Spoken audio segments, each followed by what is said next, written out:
Breaking news చూస్తున్నాము.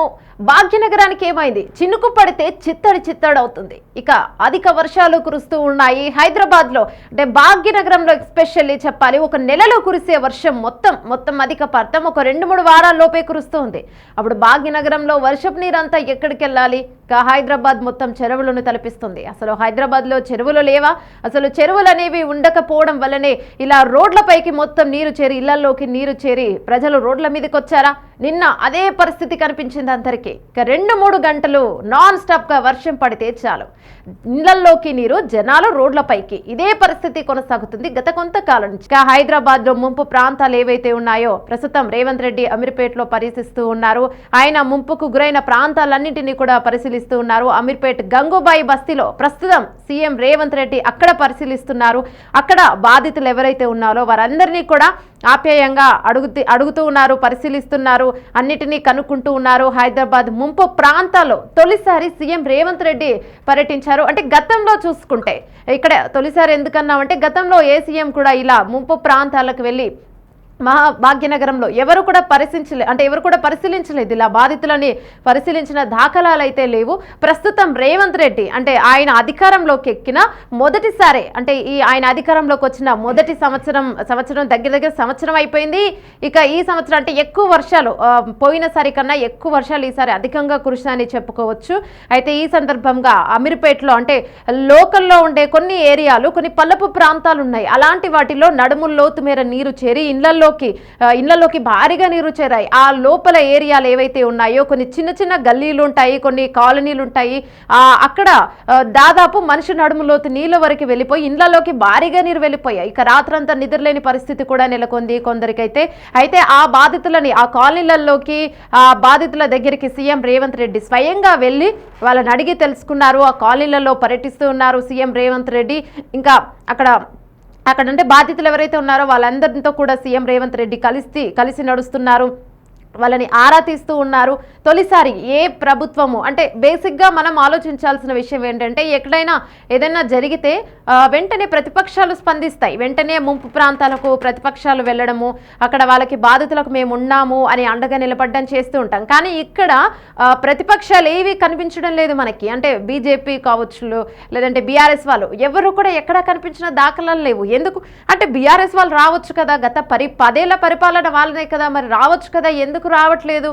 అంటే జనాలు తరిమి కొడతాడు అనే ఒక భావన కలిగిందా, వాళ్ళు ఒక భయం కలిగిందా? ఎందుకంటే 10 ఏళ్ల అభివృద్ధి అని చెప్పుకున్నాం, 10 ఏళ్లు పరిపాలించిన వాళ్ళు ఈ రోజు హైదరాబాద్ లో ఇంత అధికంగా వర్షం కురిస్తే నీరు ఎక్కడికి వెళ్ళాలో తెలియక ఇక ప్రజల ఇళ్లలోకి నీరు చేరిపోయింది. అంటే ఎంత దురదృష్టం అని చెప్పుకోవాలి, మనం ఎంత దూరదృష్టితో ఆలోచిస్తున్నామని మరొకసారి చెప్పుకోవాలి. 10 ఏళ్ళు మనం ఇంత హై అండ్ టెక్నాలజీతో ఆలోచించి హైదరాబాద్ ని ఎంతో అభివృద్ధి చేసుకున్నాం, పెద్ద బిల్డింగ్లు కట్టుకున్నాము, ఐటీ కంపెనీస్ తెచ్చుకున్నాము, పెద్ద ఐటీ కంపెనీస్. ఈరోజు ఒక అమెరికా లాగా కనపడుతూ ఉంది హైదరాబాద్ అని అన్నారు. మరి ఇలా అమెరికాలా కనిపించే హైదరాబాద్ లో చినుకు పడితే చిత్తడి ఎందుకు అవుతుంది, చినుకు పడితే చిగురు టాకులా ఎందుకు హైదరాబాద్ వణికిపోతుందని చెప్పుకోవాలి. ఇక ఎందుకు 10 ఏళ్లలో ఈ నీటికి సొల్యూషన్ అంటే డ్రైనేజ్, వర్షం పడితే డ్రైనేజ్ నీళ్ళని ఎక్కడికి వెళ్ళాలి, వర్షపు నీరని ఎక్కడికి వెళ్ళాలనే సొల్యూషన్ ఒకటి ఎందుకు కనుక్కోలేదు, ఆ మూసిని ఎందుకు మూలన పడేశారు అనే ఒక ఆలోచనలు, అనుమానాలు కూడా జనాలలో ఈ సందర్భంగా వ్యక్తం అవుతూ ఉన్నాయి. ఇంకా స్పెషల్లీ మనం హైడ్రా గురించి కూడా చెప్పుకోవాలి. హైడ్రాని అధికార పార్టీ కాంగ్రెస్ పార్టీ కాంగ్రెస్ పార్టీని అధికారంలోకి తీసుకొచ్చి హైడ్రాని నెలకొల్పారు ఆయన. హైడ్రా త్రూ ఎన్ని చెరువులు ఉన్నాయి, అసలు హైదరాబాద్లో ఏమేం చెరువులు ఉన్నాయి, చెరువులన్నీ ఏమైపోయాయి, ఎందుకు కబ్జాలకు గురయ్యాయి, అన్నిటినీ కూడా వెలికి తీశారు. ముందుగా హైడ్రా వచ్చినప్పుడు చాలా మంది తిట్టుకున్నారు, కొంతమంది పేదవాళ్ళకు కూడా అందులో అన్యాయం జరుగుతోందని. కానీ చాలా మంది హైడ్రాకి కంప్లైంట్లు చేయడము, ఈ చెరువును కాపాడండి, ఈ పార్కును కాపాడండి కంప్లైంట్లు చేయడం, ఒక మంచి ఆదరణ కూడా పొందింది హైడ్రా.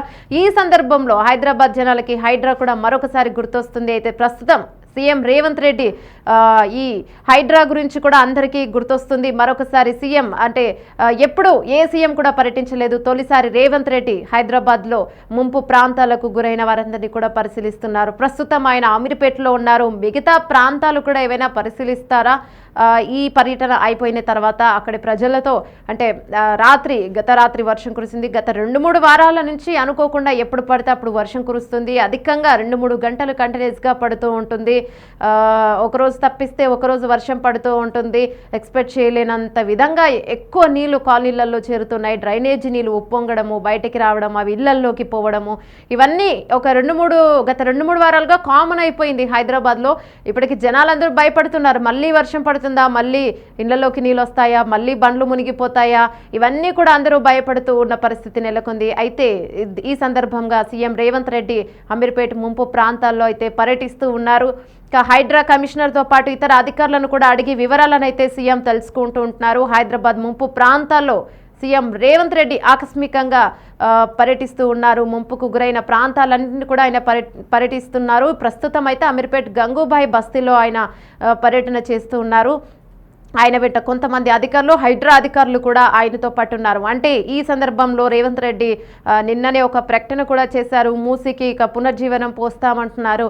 హైదరాబాద్ని ఔటర్ రింగ్ రోడ్స్ అన్నీ కలుపుకుపోయి డ్రైనేజీ నీళ్లు ఎక్కడికక్కడ ఇలా చినుకు పడితే ఎక్కడ నీరు ఆగకుండా పోయే కొన్ని ప్రాజెక్టులని కూడా రూపకల్పన కలుపుతామని మరొకసారి చెప్పారు. నెక్స్ట్ అంటే హైదరాబాద్లో వచ్చే వానాకాలం వరకు ఈ విధంగా మళ్ళీ ఉండకుండా చూసే ఆలోచనకి కార్యరూపం దాలుస్తున్నట్టుగా అయితే అర్థమవుతుంది. ఏదేమైనా కూడా గతంలో కూడా సీఎం కేసీఆర్ కావచ్చు, కేటీఆర్ కావచ్చు, ఇలా ఎప్పుడు హైదరాబాద్లో ముంపు ప్రాంతాలకైతే వెళ్ళి పలకరించిన దాఖలాలు అయితే ఎక్కడా కనిపించలేదు. ఇక్కడ మాత్రం సీఎం రేవంత్ రెడ్డి జనాల్లోకి అంటే ప్రజల్లోకి వెళ్ళి ఆ బాధితులను పరామర్శించడం చూస్తూ ఉన్నాం. ప్రస్తుతం ఆయన ముంపుకు గురైన ప్రాంతంలో గంగూబాయి ఏరియాలో అమీర్పేటలో ఆ కాలనీలో పర్యటిస్తూ ఉన్నారు. కొంతమంది హైడ్రా అధికారులతో కలిసి ఆయన పర్యటించి అక్కడ డ్రైనేజీ ఎలా లీక్ అవుతుంది, వర్షపు నీరు ఎక్కడ ఆగుతున్నాయి, ఎంత శాతం మేర ఇళ్లలోకి నీళ్లు వెళ్ళాయి అనే వాటి గురించి కూడా అడిగి తెలుసుకుంటూ ఉన్నారు.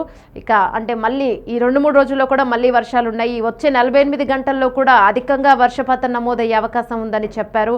కాబట్టి ఈ వచ్చే 24 గంటలు కానీ 48 గంటలు కానీ అక్కడి వాళ్ళకి ఆల్రెడీ ముంపుకు గురైన ప్రాంతాల్లోకి మళ్ళీ వర్షపు నీరు చేరకుండా ఎలాంటి చర్యలు తీసుకోవాలి అనే దానిపై అక్కడ డిస్కషన్ అయితే చేస్తున్నారు కొంతమంది అధికారులతో. ప్రస్తుతం మనం సీఎం రేవంత్ రెడ్డి పర్యటిస్తున్న విజువల్స్ని అయితే చూస్తూ ఉన్నాం.